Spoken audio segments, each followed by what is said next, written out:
नमस्कार दोस्तों। आज हम एक ऐसी कथा के बारे में बात करेंगे जिससे हमें यह सीख मिलेगी कि हम अपने आप को कैसे पहचानें, हम अपनी ताकत को कैसे पहचानें। एक भिखारी था जो कि अक्सर ट्रेन में भीख मांगता था। एक दिन की बात है, वह रोज की तरह ही भीख मांग रहा था। तब उसे ट्रेन के अंदर एक सूट बूट वाले व्यक्ति को देखा, जिसे देखकर भिखारी को लगा कि यह व्यक्ति भीख में ज़रूर कुछ अच्छा देगा।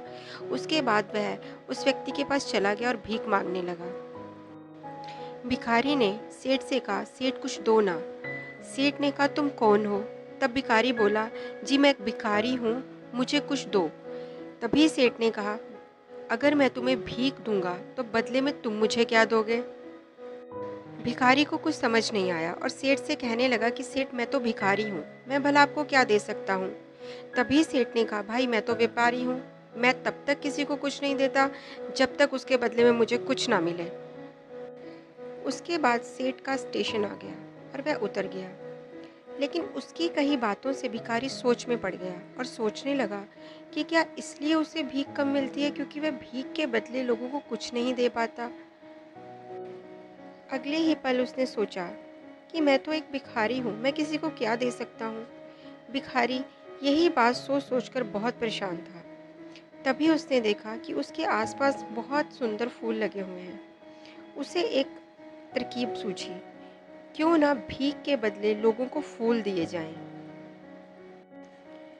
अगले दिन से भिखारी ने भीख के बदले लोगों को फूल देना शुरू कर दिया, जिससे खुश होकर भिखारी की भीख में काफ़ी इजाफा हो गया।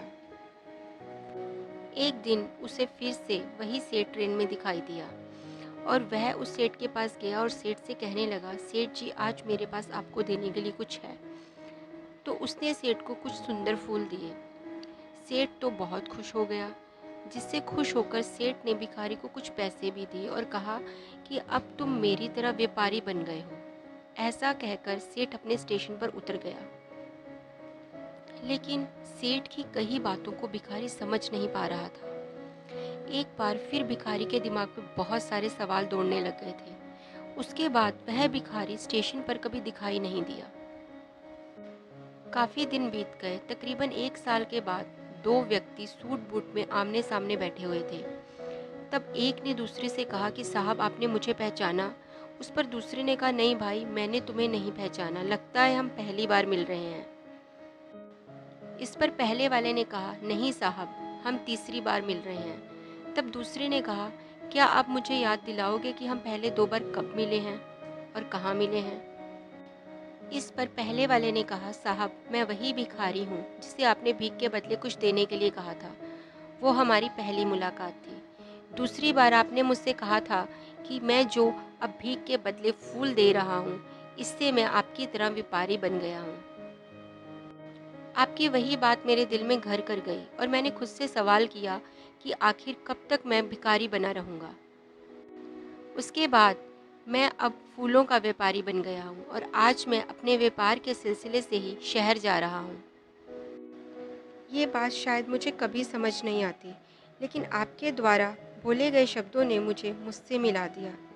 अब मैं जान गया हूँ कि मैं कौन हूँ, जिसका नतीजा यह निकला कि मैं फूलों का बहुत बड़ा व्यापारी बन गया। आपने मुझे पहली मुलाकात में एक प्रकृति का नियम समझाया कि हमें तभी कुछ मिलता है जब बदले में हम कुछ देते हैं।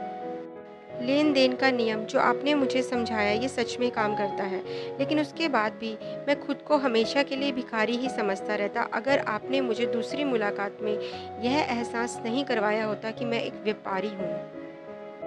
अब बस समझ की बात है, इस भिखारी ने जब तक खुद को भिखारी समझा तो वह भिखारी बना रहा और जब उसने खुद को व्यापारी मान लिया तो वह व्यापारी बन गया। किसी ने खूब ही कहा है कि जो मुस्कुरा रहा है उसे दर्द ने पाला होगा, जो चल रहा है उसी के पाँव में छाले होंगे। बिना संघर्ष के इंसान चमक ही नहीं सकता, जो जलेगा उसी दिए में उजाला होगा। हम में से बहुत से लोग ऐसे होते हैं जो संघर्ष से बचना चाहते हैं, लेकिन उन्हें याद रखना चाहिए कि संघर्ष ही तो जीवन की आत्मा है। इसलिए कहते हैं जितना कठिन संघर्ष होगा उतनी ही शानदार जीत भी होगी। तो इस प्रकार दोस्तों, इस कथा के आधार पर हमें ये पता चलता है कि संघर्ष ही जीवन का हिस्सा है और एक शानदार जीत के लिए संघर्ष करना आवश्यक है। नमस्कार दोस्तों, ऐसी और सुंदर कथाओं के बारे में जानने के लिए हमारे चैनल को लाइक कीजिए, सब्सक्राइब कीजिए और शेयर कीजिए। धन्यवाद।